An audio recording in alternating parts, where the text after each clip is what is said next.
जय मा दुर्गा। आज सोमवार, भाद्र मासेर सोमवार। सकाल सकाल पुजो देওয়া হয়ে যায় প্রতিদিনই। তারপরে আমি কিছুক্ষণ আগে পুজো দিয়ে উঠলাম। আমি দুপুরবেলায় এসে একটু ধ্যান করি, একটু ঠাকুরের নাম গান করি, ঠাকুরের কাছে কিছুক্ষণ টাইম একাকিত্বে বসা। আপনাদের এই মুহূর্তে দর্শন দিচ্ছি মা দুর্গার ঘর থেকে মাতা পার্বতী এবং শিব ঠাকুরের। আজকে দেখুন বাবার মায়ের গলায় বেলপাতার মালা অর্পণ করা হয়েছে, সঙ্গে আকন্দর যে মালাটা দেওয়া হয়েছে সেটা কিন্তু কুড়িগুলোকে ফুটিয়ে দেওয়া হয়েছে। আমাকে যারা ফলো করেন বা আমার কথা যারা শুনে চলেন বা আমাকে পথপ্রদর্শক বলে মানেন বা কেউ কেউ গুরু বলেও মানেন, আমি গুরু কথা বাদ দিচ্ছি, কিন্তু পথপ্রদর্শক বলে যারা মানেন কি করে পুজো অর্চনা করতে হবে, কি করতে হবে, কি উপায় করতে হবে যাতে জীবন ভালো থাকে, আমি তাদের জন্য বলবো।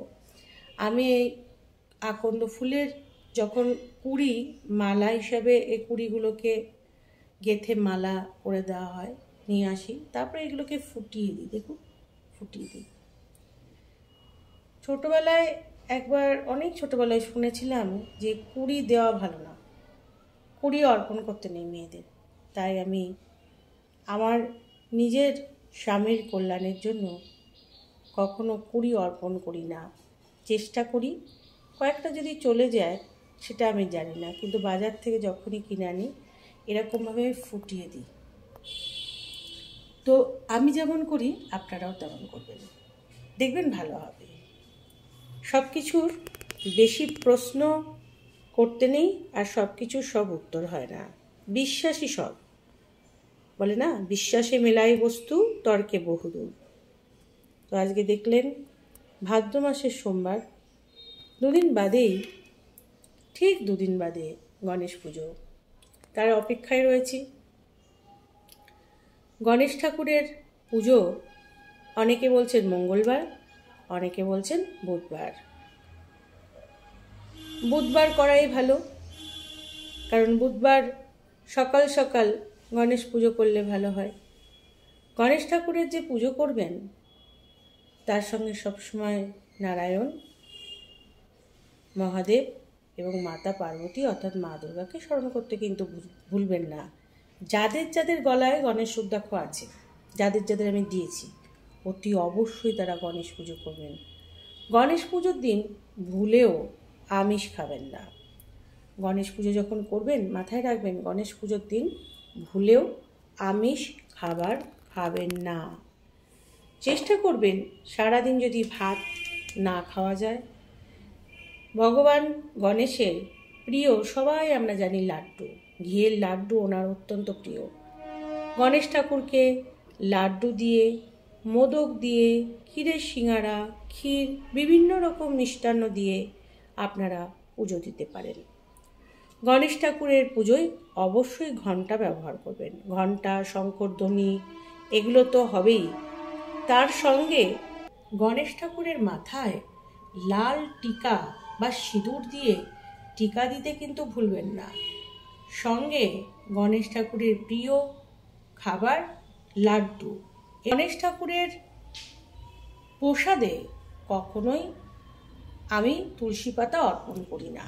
বরাবর থেকে আমি দুব্বই অর্পণ করি, এবং এটা কিন্তু আজকের ব্যাপার না। এই গণেশ পুজো কিন্তু আমি অনেক ছোটোবেলা থেকে করি, এবং আমি যেহেতু ছোটোবেলা থেকে করতাম, তখন আমার বাবা বলতো আমাদের বাড়ির কারোর নিয়ম নেই এরকমভাবে গণেশ চতুর্থীতে গণেশ পুজো করো, তুমি এ কোথা থেকে পেয়েছো তুমি। কিন্তু আমি শুনতাম না, আমি পুজো করতাম। আমি পুজো করব। আমি নিজেই গণেশ পুজো করতাম নিজের মতো করে, এবং ওই ছোটোবেলা থেকে করতে করতে আর আমাকে পরে কেউ বারণ করেনি। এবং আমার বিয়ের পরে তো আমি খুব ভালোভাবেই গণেশ পুজো করতে পেরেছি। তার আগে আমি যখন ইনকাম করেছি, নিজে অনেক ছোটোবেলা থেকে ইনকাম করি, মাত্র 16 বছর বয়স থেকে আমি সবাইকে পড়িয়েও আমি ইনকাম করেছি।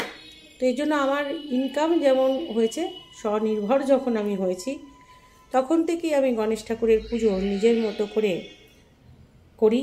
ফুল, গাঁদা ফুলের মালা, হলুদ ফুলের মালা, জুঁই ফুলের মালা, বেল ফুলের মালা, এগুলো কিন্তু গণেশ ঠাকুরকে আপনারা অর্পণ করতে পারেন ভালো।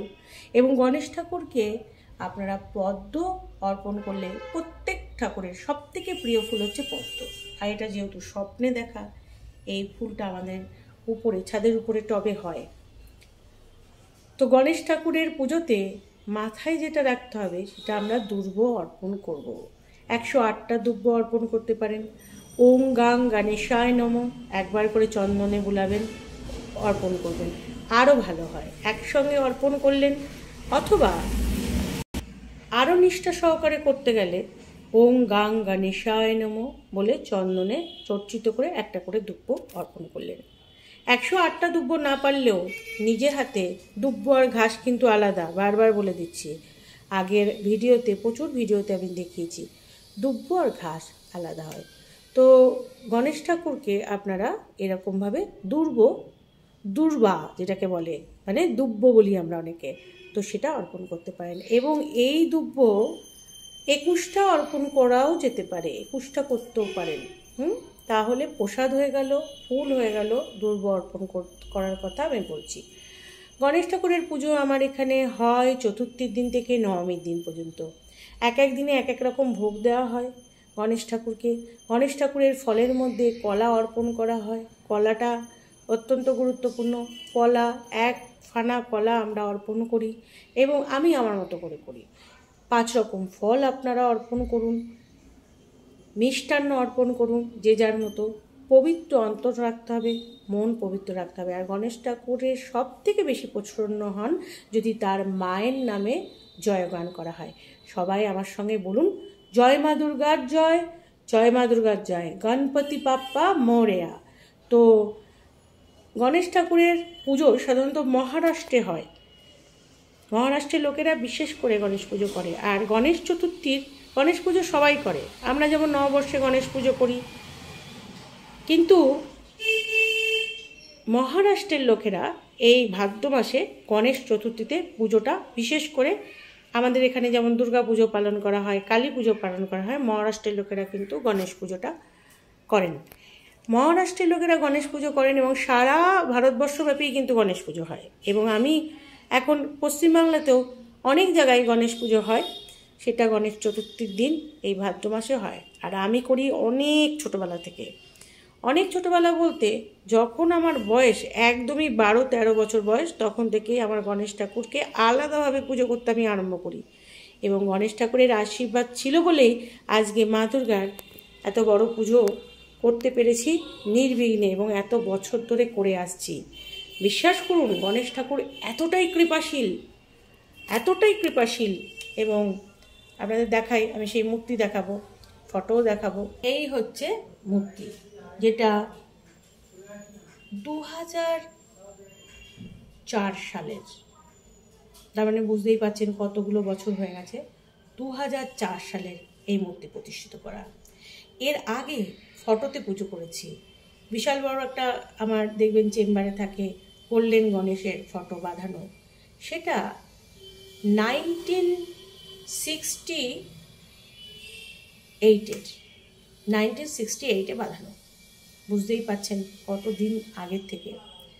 এবং বিশ্বাস করুন, গণেশ ঠাকুর অত্যন্ত করুণাশীল, এমন একজন ভগবান যিনি, যার করুণায় সমস্ত পুজোগুলো নির্বিঘ্নে সম্পন্ন হয়, যে কোনো শুভ কাজ নির্বিঘ্নে সম্পন্ন হয়। যে বিদ্যায় প্রবলেম, গণেশ দেবের আশীর্বাদ প্রয়োজন। কারো বিদ্যায় বিলম্ব, কারো বিদ্যায় বাধা, চাকরিতে বাধা, বিবাহে বাধা, আয় উন্নতি হচ্ছে না, ব্যবসায় সমস্যা, সব কিছুর মূলে হচ্ছে গণেশ ঠাকুরের আশীর্বাদ। গণেশ ঠাকুরের যদি আশীর্বাদ থাকে, শনি গ্রহ, রাহু গ্রহ, কেতু গ্রহ, মঙ্গল গ্রহ, যে গ্রহেরই সমস্যা খুব বেশি হোক না কেন, গণেশ ঠাকুরের নিশ্চল ভক্ত থাকলে গণেশ ঠাকুর তাকে সমস্ত বিপদ থেকে উদ্ধার করে। হ্যাঁ, তবে একটা কথা মনে রাখতে হবে, শিব ঠাকুর এবং মাতা পার্বতী ভক্ত অর্থাৎ মা দুর্গার ভক্ত হলেই তবে কিন্তু গণেশ ঠাকুর বিশেষ করে তাদের প্রার্থনা শোনে। অতএব মা দুর্গার জয়গান করুন, বারবার বলছি, এবং সঙ্গে গণেশ চতুর্থী আপনাদের খুব ভালোভাবে কাটুক। ঠিক যেমন করে বললাম তেমন করে করবেন। কর্পূরের আরতি করবেন, প্রদীপ ধরাবেন, ঘিয়ের প্রদীপ ধরাবেন, সর্ষের তেলের প্রদীপ ধরাবেন, ঘিয়ের প্রদীপ ধরাবেন। তাছাড়াও ধূপ, দীপ, নৈবেদ্য সাজিয়েও পুজো দিতে পারেন। নৈবেদ্যটা কেমন? আপনারা নৈবেদ্য হচ্ছে গোবিন্দভোগ চাল বা আতপ চাল নিলেন, যার যেরকম সামর্থ্য, তারপরে কলা বাতাসা দিয়ে সেটা একটা সুন্দরভাবে নৈবেদ্য 9টা একটা জায়গায় করলেন, 5টা এক জায়গায় করলেন, 11টা করতে পারেন, এমন করে নৈবেদ্য আপনারা দিতে পারেন। ধূপ দীপ নৈবেদ্য দিয়ে আপনারা পুজো করতে পারেন। আর যাদের যাদের এই সমস্ত কিছু করার জন্য গণেশ ঠাকুরের প্রতিষ্ঠা বা গণেশ ঠাকুরের মূর্তি বাড়িতে নেই বা এই ব্যাপারে বেশ একটা দ্বিধাদ্বন্দ্ব আছে, তাদের কোনো কিছুর দরকার নেই। যারা আমার সঙ্গে রিলেটেড তারা আমার কাছে চলে আসবেন বা আমাকে একটা ফোন করে দেবেন, আপনাদের নামে আমি অতি অবশ্যই পুজো দিয়ে দেবো। যদি আপনারা চান গণেশ ঠাকুরের পায়ে আপনাদের নামে ফুল অর্পণ করে দেবো।